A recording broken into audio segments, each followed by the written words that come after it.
Hey everyone, I want to talk to you about must-haves and do-without baby items. We have a baby who is almost 3 months old, and so within that time I've found things that I absolutely use all the time, and I just, it makes life so much easier. And then there's those items that were a waste of money that we haven't touched. Which I know as time goes on, we'll use different things, but these are things that I would never buy again. Some of them I didn't buy, they were hand-me-downs, but just things that you do not need with a baby. So for starters, I have notes, so. My favorite things are a birth rag. These were handed down to us. They're just some like Gerber cloth diaper pre-fold type things that are best used as birth cloths.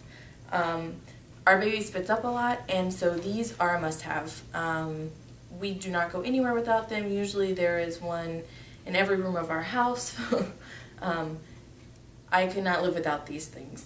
Well, I could, but I would have a really wet, stinky baby, so and I'd have spit up all over my floor, so that would just not be awesome. So burp cloths. Okay, next thing is I breastfeed, so a boppy pillow or a couch cushion. For those of you that don't have a boppy pillow, most people have couch cushions. These work just as well. Just put it under your arm. If you have never held a baby before and then all of a sudden you hold a baby and you don't use something to support your arm will kill you. It hurts so bad. I learned this in previous years of babysitting. It's horrible. So you need something to support your arm. If you don't have a couch cushion, can't afford a boppy pillow, use your leg. I prop my foot up, you probably can't see, here's my knee. I prop my foot up on the couch, and it's not usually this high, but because I'm propping it up on the chair. And then I just rest my arm on my leg and use that way. So that's free and very easy. The only thing is if you're not somewhere where you have a couch, but anyways, if you're out, usually you don't take your boppy pillow with you anyways. So yeah, so you don't really have to have a boppy pillow. I don't use my boppy pillow anymore. I actually use it as a cushion for my rocking chair that doesn't have a cushion. So hey, there's another use for a boppy pillow. Anyways, next one is a sleep sack. We have a sleep sack that also has swaddle arms, but my baby does not like to be swaddled. So he hasn't been swaddled since he was like 2 weeks old, just because he hates his arms being held down. So this is something that's great. It's like basically, well, it's a sleep sack. It's I think 0 to 9 months. So I think generally they're 0 to 9 months. This one doesn't say. It says up to 21 pounds. But they are fantastic with diaper changing. At night, I do put a onesie on him under this right now because it's winter. And so you have to unzip it, and so I don't like him completely out there and exposed. So I put a onesie on under that. Sorry, I had a phone call. So the next thing is a diaper rash cream. We have CJ's Butter. It's cloth diaper safe. We love it. So yeah, but a diaper rash cream is much needed. Hopefully your baby doesn't get rashes, but in the case that they do, it's important to have it on hand.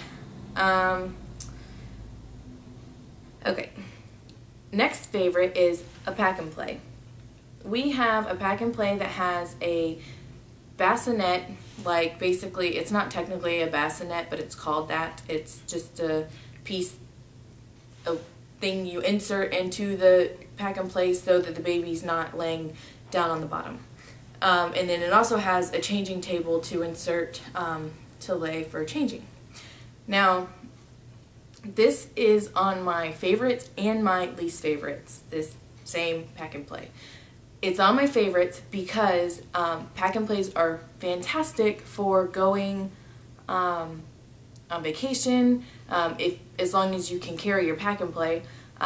We went to Florida, and so at my parents' house he was able to sleep in it because they don't, have babies around, so they don't have anywhere for him to sleep. So and also they're fairly inexpensive, especially if you buy them used. So like in our case, my mom was actually going to buy one just to keep at her house for when we go there, but I had some extra that I took to her. But anyways, so they're fantastic for the reason that they're portable.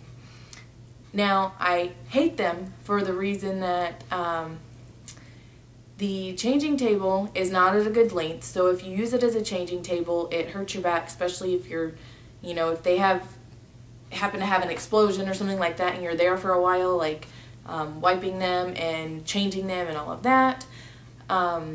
So it's horrible on your back. The other reason I hate them is for my baby, he does not like the bassinet. It's not a firm, it is firm, but the way that it's made, it can kind of swing if you push on it. So it's not a extremely firm surface. I mean, it's not like a fluffy pillow that he's becoming suffocated into. But he won't sleep on it because it can move. And he doesn't like that. So from that aspect, we're only going to be able to use it. We do use it as a changing table right now, just because that's the only place that was what we intended it for, well, one of the uses, and so we didn't buy anything else. So just for right now, but it definitely, I mean, you can feel it in your back if you're there for a long period of time.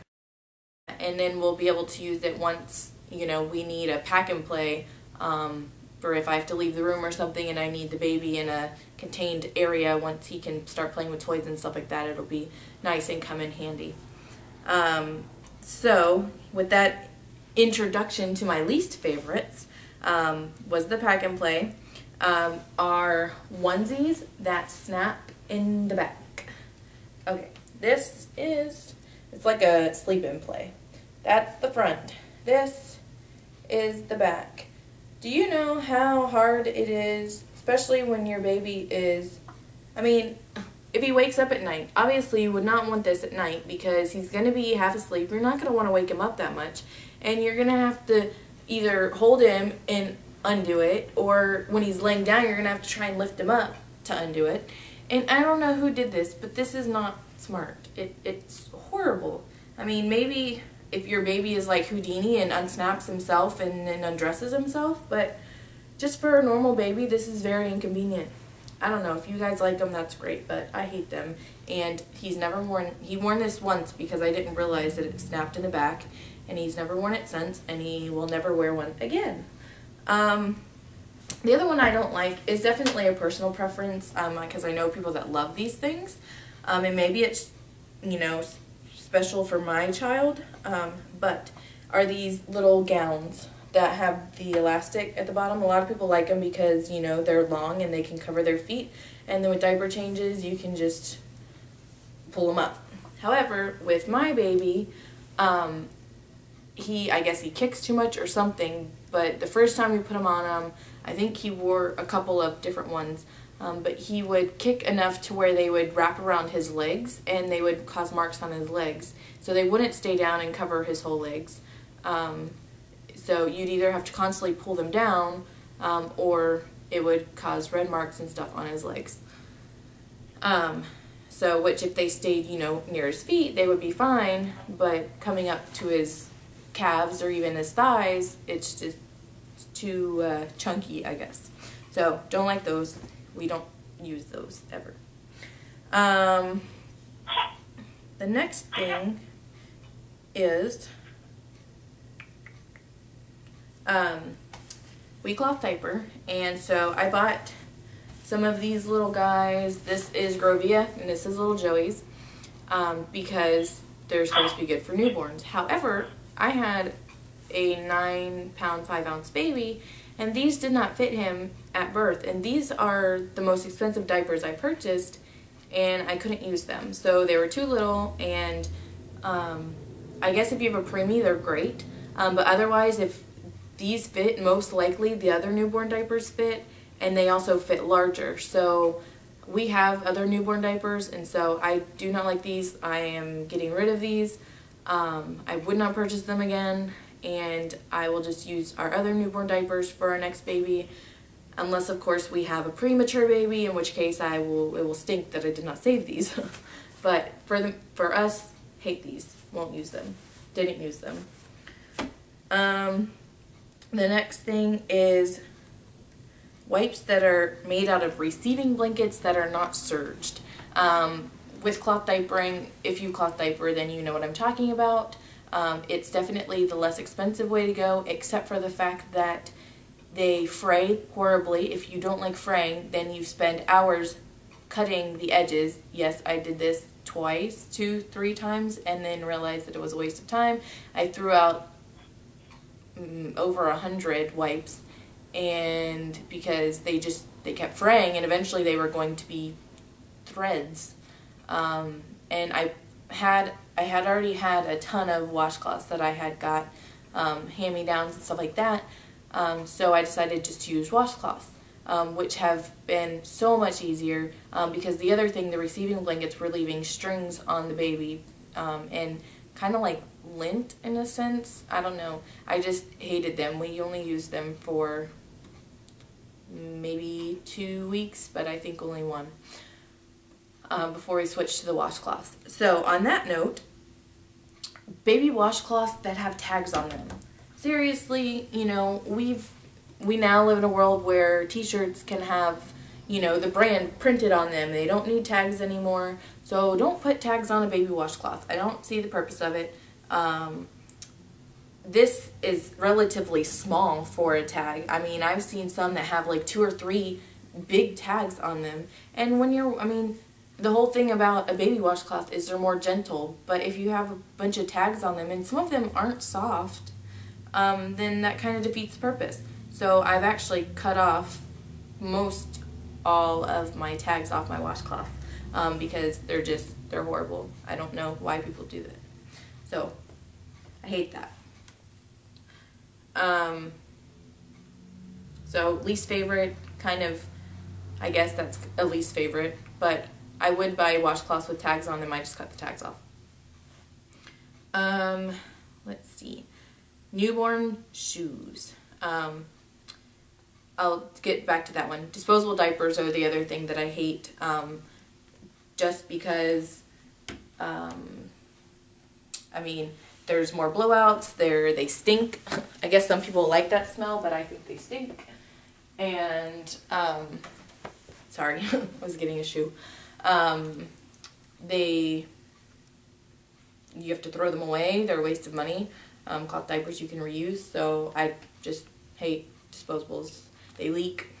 But yeah, last thing are baby shoes, like infant, newborn shoes. Okay, so yes, they're so cute. However, they're not very practical. For one, your babies don't need shoes. They can't walk. So yeah, they're cute, but they take forever to put on. Half the time your baby doesn't like you putting their shoes on, and so they scream, and so it's just not a happy experience. And for these, example, see how squishy, here, laces, see how flat they are? Like, try cramming a baby's foot into that. It's not roomy. It's not like you can, you know, open this up and really get enough room to put their foot in there comfortably. It's this teeny little flat shoe, and I don't know. I attempted these once, and I did not try them again because they were like a baby torture device. So infant shoes are pointless. Get some slippers, some house shoes. We have some adorable little dinosaur house shoes that go on really easy, and the baby likes, and he doesn't scream when we put them on. So yeah, so that is my newborn must-haves and do-withouts. So hopefully this helps you, maybe saves you some money or some headache.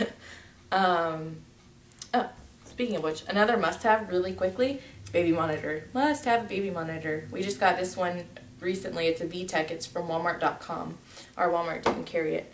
And it was only like $30. It only has the one parent, not finding the word, receiver, no, not receiver. Anyways, one of these things.